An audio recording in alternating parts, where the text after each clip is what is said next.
Hi, I'm David Votta with the Library of Michigan, and today we are talking with award-winning author Erin Bartels.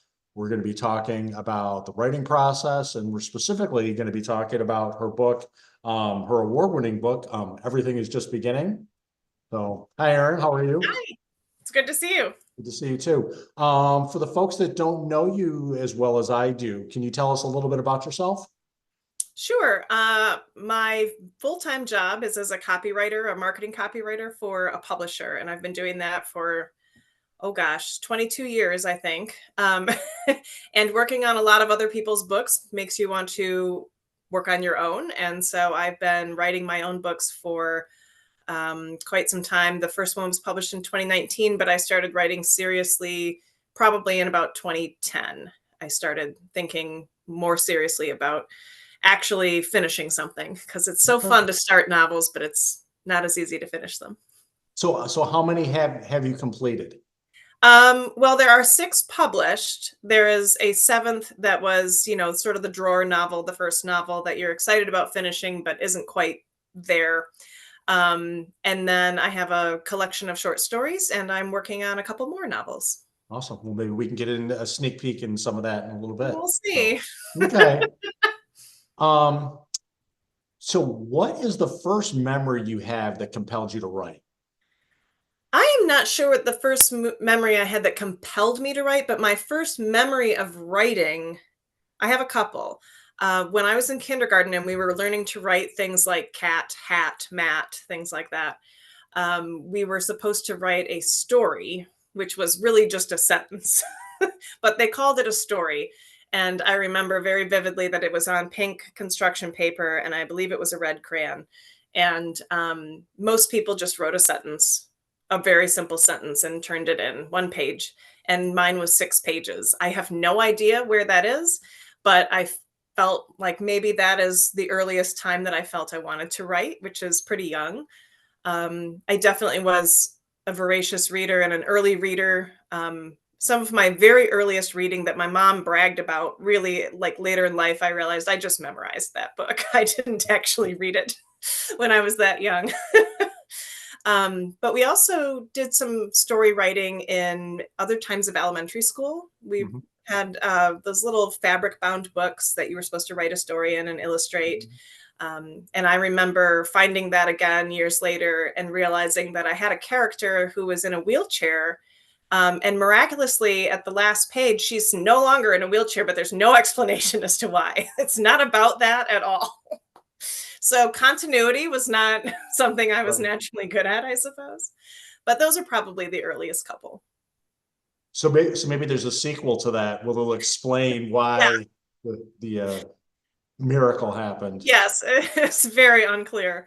I also used my mom's typewriter quite a bit as a kid, just sort of messing around. And I did find another story long afterward that was clearly plagiarizing Annie. Um, so, but I think that I always had that feeling of I wanted to be a writer, even if I Okay. didn't quite know what to do with that yet. So what do you think? What are three words that would describe you as a writer and why? Okay. I think the first one that would come to mind is curious. I'm a very curious person. I like learning things. I like learning about things that I'll never even do. So I want to know, what is that? Why is that doing that? How does it work? What do you use it for? Why are these people acting this way? So I think in general, I'm very curious about human nature and curious about history and the world around us. And that comes out in my writing quite a bit. I think a second one would be the word honest. I try to be very honest in my writing and not hold back things that are uncomfortable to share, or would be things that other people would be like, well, I don't know if I should say that. I want to be honest and say the things that I think I'm feeling or a character is feeling, and just kind of follow that where it leads and not hold back because you think, well, people shouldn't say this or shouldn't do this. Or so I try to be honest in my writing and not, there's not a lot of pretense. Mhm. Um, and I guess the third one would be that I am a confident writer. in that I know a lot of writers who talk a lot about writing fears and about not being sure about themselves or what they're writing. And I've never connected with that. I've always been very confident saying what I felt I wanted to say. Every once in a while, you think, like, well, why would anybody listen to me? Like, why? Who do I think I am? But for the most part, yeah, I have something to say and somebody will be interested in it. So I would say confident would be a word as well. Do you think a part of that comes from your day gig, the fact that you do so much? Yeah, I think so. I think one of the things that makes it easier for me to put myself out there in the sense of writing and publishing is that I work in publishing. So it's demystified for me. It's Okay. not some shiny thing that I'm hoping for, or reaching for. It's my job, and so it feels a lot more accessible. So that may be part of it. Okay. So where does inspiration come from? Come on.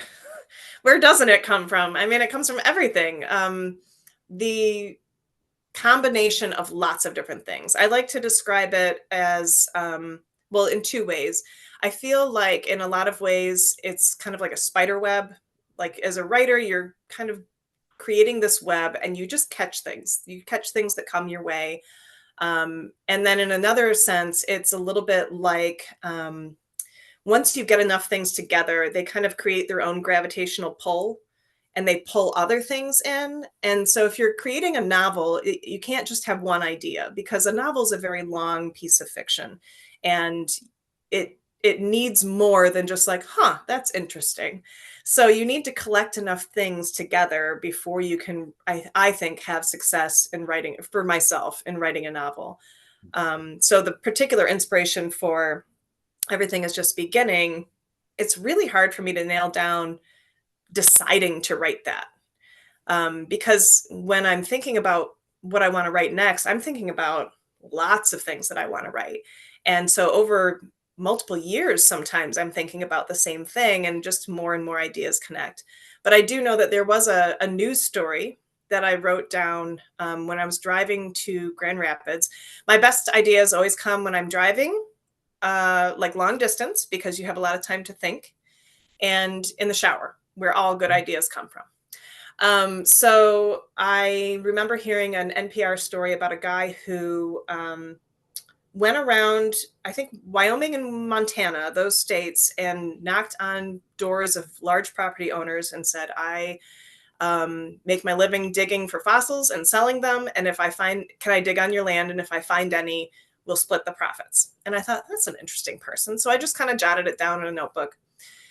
And then at some point, this idea of finding something came back to me. And I thought, well, my books are set largely in Michigan. What do you find in Michigan?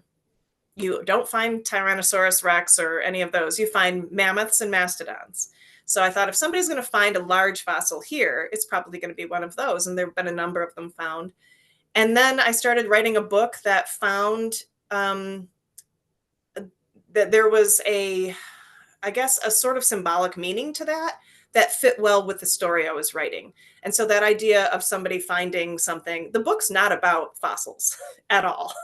It's about music, but there is an element in there of finding one of these fossils. And it can be symbolic of, the sorts of things that are buried, that are coming to light, and you have to deal with them, and they're harder to deal with than you thought. But you still have to get the thing out of the ground. So yeah, that idea about a guy who digs up dinosaurs became a book for me eventually about a musician. So, what part of this book is meaningful for you? I mean, it's all meaningful, but what's something that stands out? To me personally, Yes, to you. I think one of the reasons I wanted to write this book had to do with my own writing career. There's a definite sense that there's a right way to build a career as a novelist, and it's a lot like a lot of other things where you find out what is popular, what is selling, what people want, and you give them that. And that's never been how I want to write. I'm writing more for myself initially than a market. Um, and I never really want to write the same book twice, which is hard to market. People who work in publishing prefer that you write similar things because they're Mhm. far easier to market to people. And so the story is really about a guy who has a particular view of how you do being a musician. How do you make it in music? And the story is set in 1990, and so it was very different then when it comes to making it in music than it is now. And he felt that there was one way to do this, and he was reaching and reaching for that, and it affected the type of music he made. And he maybe didn't even necessarily like the songs that his band was playing, but they felt like the type of thing that was popular. And then he meets this person who has a very different view of music. Her two parents are already very successful in music. That one of them was a producer, and he was a guitarist, and one of them is a singer songwriter. And they know a lot of famous people. So for her, that's never been a thing that she aspires to, because she knows what it's like. Fame doesn't solve your problems. So for her, the music that she makes has always been about innovation and doing something interesting and new and different. And so when you bring those two people together, you have these very different ideas of what is worth your time making Mhm. as an artist. And that's kind of the theme I wanted to explore, because I just felt like I don't want to be told to kind of make more of the same and Right. do things that people like, because not that people don't like my stuff, but you know what I mean? Like writing to a market rather than writing the book that you really feel like you Right. want to write and serving the story. So that's something that's very meaningful to me as a writer. That was that idea that art is very personal, and the things that you make that you really love, actually other people will love them too. Like you don't have to pander Mhm. to people to get them to like your work. Um, that sounds like something that you want the reader to take from this. Is there something else? What do you want the reader to take away from this book? That's really hard for me to say. As a former English major, I who came up during a time when we were told that what the author meant is pointless because you're reading it through whatever lens you want. It's really hard for me to say like this is what a reader should think. But I think overall, it's nice. It would be nice if they came away with this idea of I can absolutely 100% be myself, and in whatever I do, whether it's creative or Right. not, I can be myself and I don't have to have everybody like me. It Mhm. really just matters if like a few people like you. Like you don't need 100 and some friends. You need like 2, 3 good friends. So that's part of it. And also there's a lot of interpersonal relationship stuff in the book where there's family that is at odds. There are friends that are at odds. There are friends who become at odds later in the book, and you really don't want them to. And how do you fix the thing that you've broken, kind of? And I think that that's pervasive throughout the book. How do you fix this thing that's broken? Because you can only move forward in life. You can't change what's happened. So, what do you do with the time that's in front of you? So this is your second Michigan Notable. Yeah, yeah. So, yeah, it's my fifth book. It's the second time I've won the Michigan Notable. How how did it feel different the second time? That's a good Um, question. um, I would say the first time was I was really, really proud and very excited. I am definitely admire books that have won the Michigan Notable Book in the past, and I felt like it was a really great program, and I was very honored to be part of it.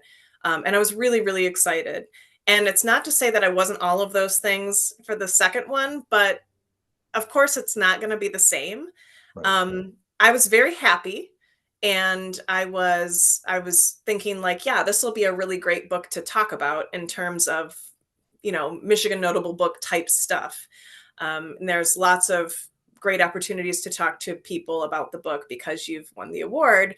And so it's been really gratifying to be able to have more opportunities to talk about the book. So that's been really wonderful. After you found out, did you tell the first person you told, was it different people in your life each time, or No, same person. so it's the same person? Yep. Why did you tell them first? Because I live with them.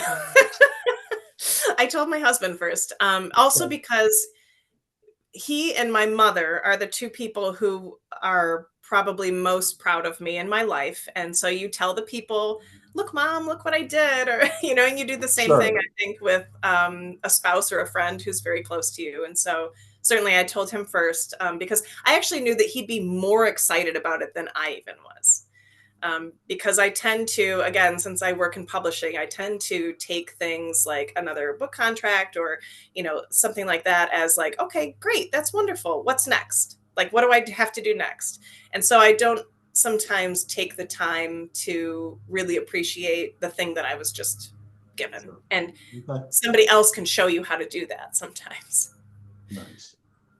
Um, is there anything that you, as someone who is a veteran writer and someone who has even a lot more experience because of your daily work, are there practices that people should cultivate?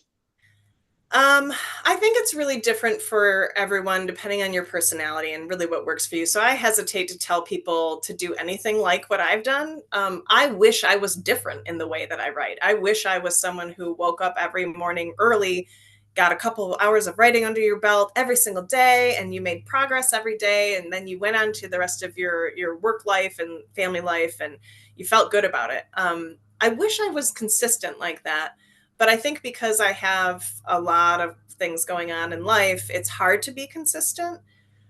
So I tend to do things in bursts and I take vacation to write.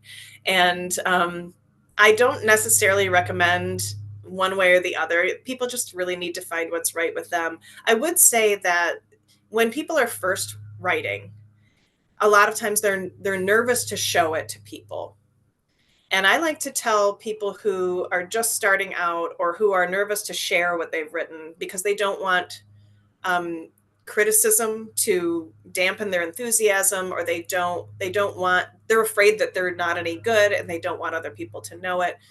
I think people can hang on to their writing as long as they want, and they can keep it private the entire time they do it, and it's still a valid and good exercise. But at some point, if you want other people to read it, you have to let other people read it. And choosing the people to share with is it's a difficult task. Um, Other writers sometimes are not the best people to share with. Your mom's not always the best person to share with. It's good to share with somebody who reads stuff that's like the thing that you're writing, because they will appreciate the good in it, and they'll also be able to see, huh, this is a little different than what I'm used to. Maybe have you thought of this, or maybe give them a little bit of feedback, but not call it criticism. Right. Okay. Um, as busy as you are, what, what do you like to read? um, I don't remember what I like to read. I read so much for work, and a lot of the things that I like to read are things that I'm reading for research. Like, the reason I'm researching this next thing is because I'm interested in the subject. So I do tend to read a lot of nonfiction. I read a lot more nonfiction than I do fiction.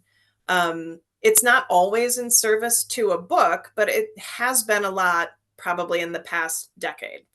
But when I'm reading for my own pleasure, I really do like literary fiction, stuff that a lot of people would criticize as being no plot, super character driven, maybe in love with its own style. I don't mind that. And I don't mind a slow book. I don't mind it at all. And in fact, the plot of a book really doesn't matter to me. What I'm reading for when I read is I want to read for a voice and characters, like a character arc. And the arc doesn't even have to be big. Somebody can change just a tiny bit. And it can still be a great book. So if I'm reading fiction, it tends to be literary fiction. What books have you read this year that are giving you joy and or making you think, or both? Yeah. Yeah. I think that one of them that has made me think quite a bit, and this is something that I've been working on in my work life and my writing life and just life in general, is Slow Productivity by Cal Newport. Mhm. So he wrote Digital Minimalism and Deep Work. And this one is about slow productivity. And it's about sort of three tenets of do less, which is something I need to do. Um, there's do less, work at a natural pace, and obsess over quality. And those are three things that I'm very interested in developing more in my life. So, for instance, this year's been really, really busy with events, partially because of Michigan Notable Book, partially because I had another book come out. And I'm supporting all of these things. And next year, I have one event scheduled, and it was scheduled before I decided not to schedule events. No more events for I need a sabbatical year. I've done 6 books. I need a year off to actually really write the next book and enjoy the process. We've gone through some family changes, and my son is in his last couple of years of high school, and I lost my father, and last year Zach lost his father.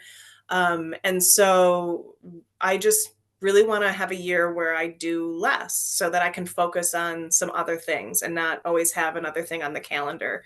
Mhm. Because it's so easy to say yes to things when they're months in the future. And then when you get there, you're like, why did I say yes to all of this? So that is a book that has been making me think quite a bit. A book I'm reading right now that is giving me a certain kind of joy, although it's kind of dense, is a history of Scotland by Mhm. Magnus Magnusson, which is quite the Scottish name. And I'm reading that in preparation to go on a trip with my sister and my mom. One side of our family is very heavily Scottish, so we're going to be going to Scotland next year, and so that is giving me some joy learning more about the history of Scotland before we go, although there's a lot in there.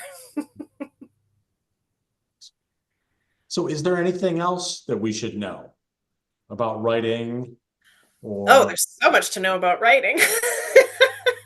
um, I guess I what I'm working on next is historical fiction Mhm. about particular real people. There are five characters in it who are real. Actually, all the characters are real people, and real events.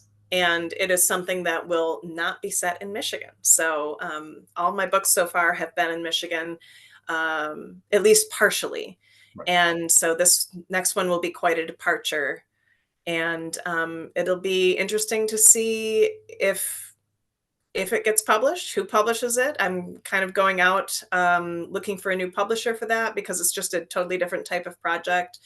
And I'm also interested to see whether they want me to like use a pen name because it's going to be so different from what I wrote before, or if I'll keep my same name on there. We'll see.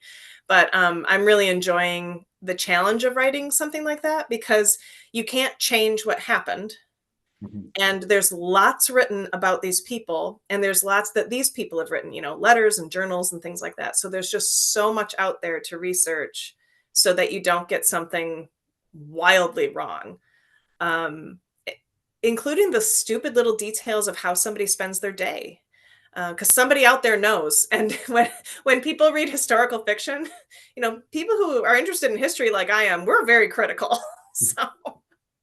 So yeah, that's what I've been working on for the future, and we'll see when that comes out.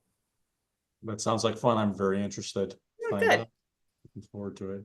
Well, cool. Well, thank you so much for talking with us and have a wonderful day. You too. Thanks a lot. Thanks. Bye-bye. Bye.